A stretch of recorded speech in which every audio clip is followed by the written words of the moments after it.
Alright, welcome back to my YouTube channel. I'm Mandy's Vlog. Eto, mga kaibigan, mainit-init pa.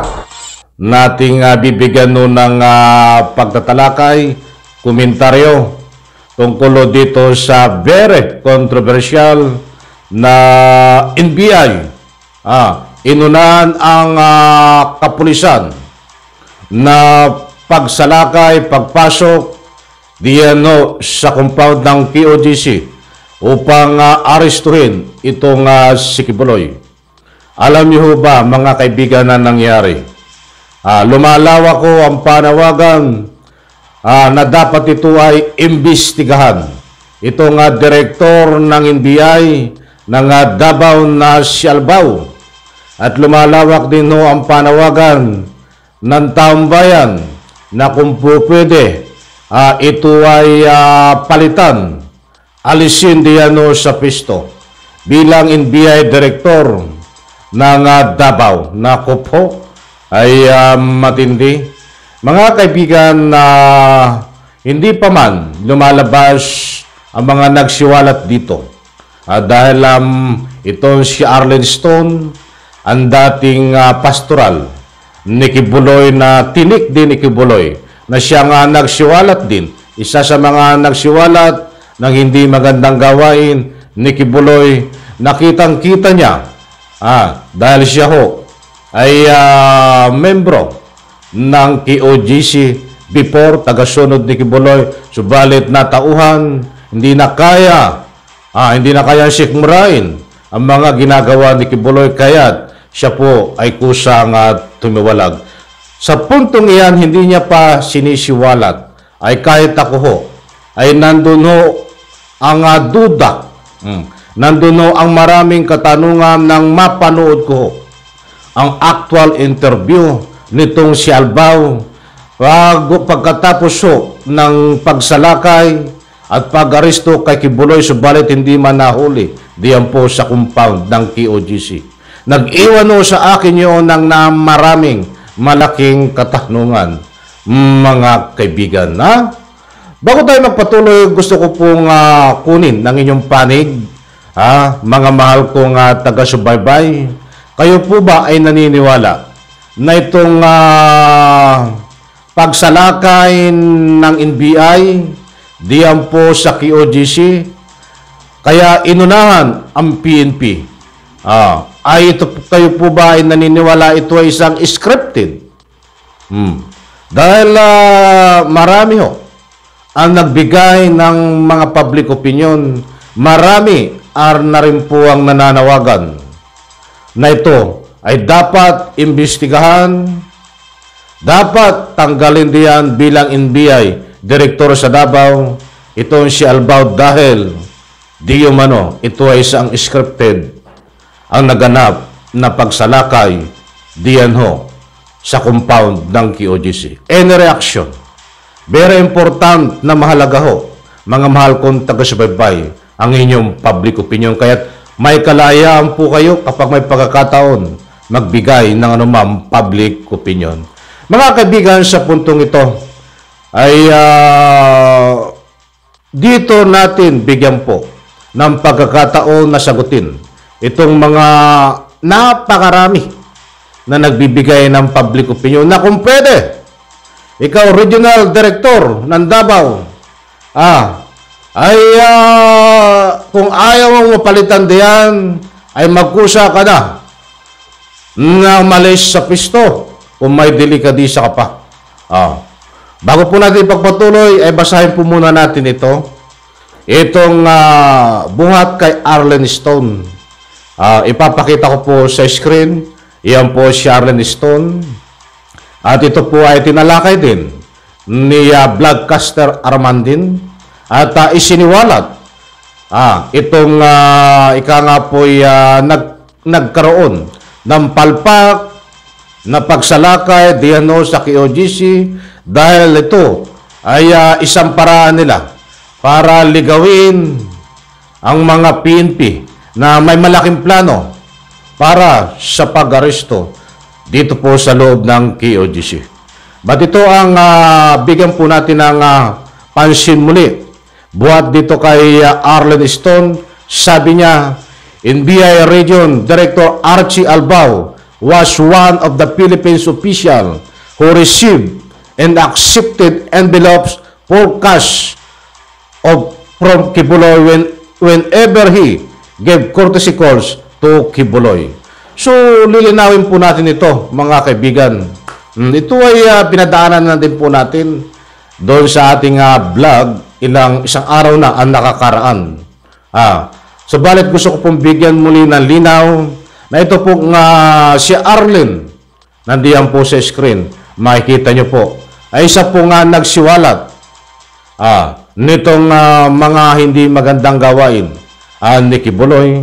At ito pong sinasabi niya na itong NBI Director na nabanggit na si Archie Albao, noon siya ay kasalukuyang membro pa ng KOGC.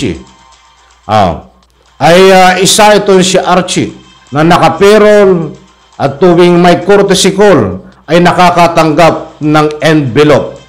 Ang laman ho ng envelope ay pera, buhat ho, diyan kay Kibuloy.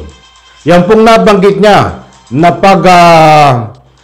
pagbigay at pagtanggap ni Archie Albao. Ayon po dito kay Arlen Stone, hindi po ngayon nangyari yan. Noong siya ho ay nandun pang membro. Noon, hindi po ngayon. Buti po tayo ay nakakaliwanagan kasi yung iba ho ay nagko-comment kung kailan daw po tumanggap. In connection, mga mahal kong taga-subaybay. Babasahin ulit natin dito. He led NBI team to raid KOGC compound on 8/9/24 but said the fugitives Kibuloy and other were nowhere to be found in the compound but stated that if there was no light the kingdom building were Kibuloy and other. Ang ibig sabihin niya, ito yung itong NBI na sinasabi niya ay siyang nanguna ng pag-raid diyan sa compound na ang kinakatuwiran ay wala daw doon si Kibuloy. At pinasok yung tunnel ay madilim, walang ilaw. Ay talagang mga kaibigan. Mga kaibigan, ito pong acting tinatalakay, binibigyan ng highlight, ay hindi po natin sariling kuro-kuro. Ito po ay mayroon po tayong pinagbabatayan. Ano man public opinion dito, ay mayroon po tayong batayan, mga kaibigan. Naku po, ay matindi ito. Katulad nga po ng nasabi ko, hindi pa man sinisiwalat itong mga pagsisiwalat ni Arlen Stone at ni Vlogcaster. Shout out Vlogcaster Armandin. Kaibigan po natin yan. Supportahan po natin yan, Arlen Stone at si Sir Vlogcaster Armandin. Sila po ang mga unang nagsiwalat. Hindi pa man nila sinisiwalat ay sabi ko nga, nandun po yung aking mga malaking katanungan.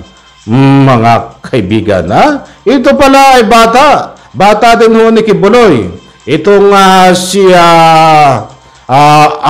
director ng NBI na si Archie Albao. At bata din ni, bata ni Digong.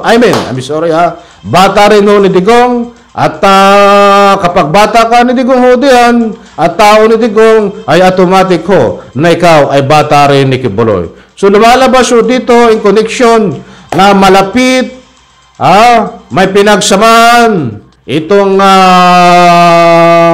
si director ng NBI at itong Digong at siyempre itong si Kibuloy. Mga kaibigan, ay mas maganda dito, ano po ang magandang gawin dito? Hindi naman po tayo nagmamarunong sa inyong mga public opinion. Inaanyayahan ko po kayo kung ano ang nararapat na gawin dito dahil napakalakas ho. Palakas ng palakas ang panawagan, painit ng painit ang panawagan ng mga nagbibigay ng anumang public opinion. Na sana ho ito ay makaabot sa NBI Director. NBI Director, shoutout po ditong si Director Santiago. Magandang araw po, magandang umaga sa idiyan. Kung pwede ho ay paki-imbestigahan ho ito. itong NBI director nyo diyan no sa Davao dahil nandyan no ang pagdududa ng taong bayan na ito po ay hindi maganda ang galawan doon po sa ginawang pagpasok diyan no sa nga po compound ng KOGC. At kung maaari po ay bigyan nyo ng kakulang action ito na ang panawagan din ng taong bayan palitan diyan no ilipat sa pisto at nang sa ganun po ay maalis na rin ang duda ng taong bayan. Mga kaibigan, ito po nga pagdududa ng taong bayan ay hindi po kuro-kuro. Yan po ay binasi nila diyan sa kanyang mga aksyon. Itong NBI director na ito, mantakin mo, may magandang plano ang PNP. Ika nga po binasag nila, biglang inunahan. Tapos ini-interview. Itong si Albao, mantakin mo ang sinasabi, habang ini-interview siya, ay parang galit siya isa parang sinasabi at pinatutungkol sa PNP na sabi nila nandito, wala naman. At proud na proud daw sila. Mababasa mo na naman sa kanilang mga interview na proud sila na hindi nahuli si Kibuloy. Pinagmamalaki nila. Hindi daw sila nakatanggap ng tip doon. Talagang pinasok lang nila. Bakit kung hindi ka nakatanggap ng tip? Nandiyan si Kibuloy, bakit papasukin nyo? Mga kaibigan, malawak po ang marami at malawak ang binibigay ng mga opinion po dito, but ang bottom line po dito, kung pwede, tanggalin talaga ito sa piso diyan at magkaroon ng investigasyon, mga kaibigan, at walang mangyayari. Walang mangyayari dito sa paghuli kay Kibuloy kung kahit nandiyan sa compound yan, kung magkakaroon po dito ng tinatawag na bantay sa lakay. Kahit na hindi po natin masisisi ang mga mahal nating mga taga-subaybay kung ang sinisigaw nila, yan ay isang scripted, mga kaibigan. Hindi po natin masisisi kung malakas ang panawagan ng taong bayan na ito ay imbestigahan, ilipat, at habang nakalipat ay iniimbestigahan ho. Maraming batas sa ating Pilipinas, ang problema ho, walang ngipin dapat counting para matuto, lalong-lalo na mga ganyan sensitibo na galawan. Counting dapat pagkakamali, dapat bigyan ng leksyon para hindi maulit. Unang-una, matagal na pala itong bata ni Digong. At pag bata ka ni Digong, automatic diyan sa Davao, ay bata ka ni Kibuloy.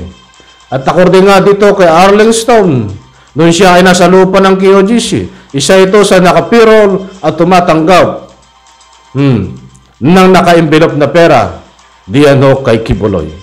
Mga kaibigan. So, bigyan po ulit natin ng part 2 ito. Actually, pa-part 3 na ito Susunod natin vlog. Kinulang po tayo sa oras ang maliwanag ko dito.